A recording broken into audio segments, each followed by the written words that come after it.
doing the yogurt prank on Baba. Babiekie, kom gou hier.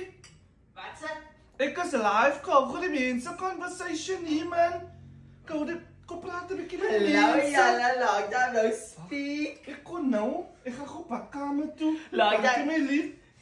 Long time nou speak. Hoe gaan dit met julle? Wat was ek in hout baie gewees?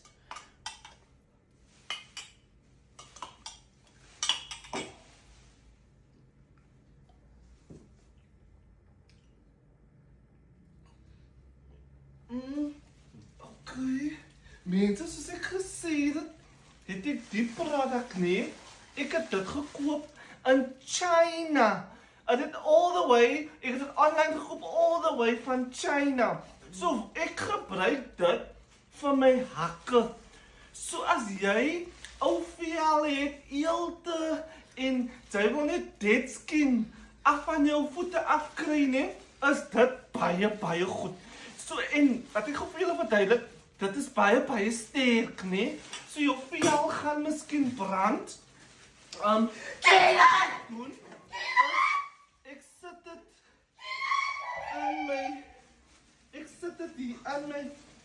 O, my sokkie.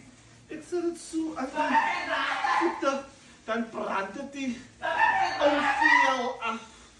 Ja. Maar jy moet toch sit. Hoe mense, hè? Hoe wat?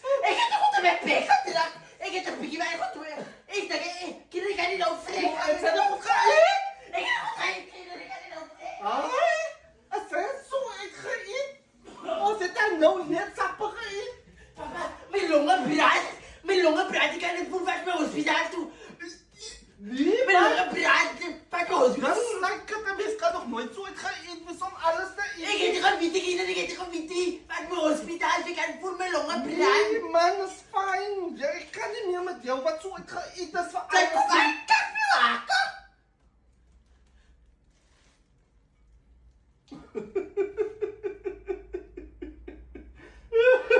Eet er gewoon.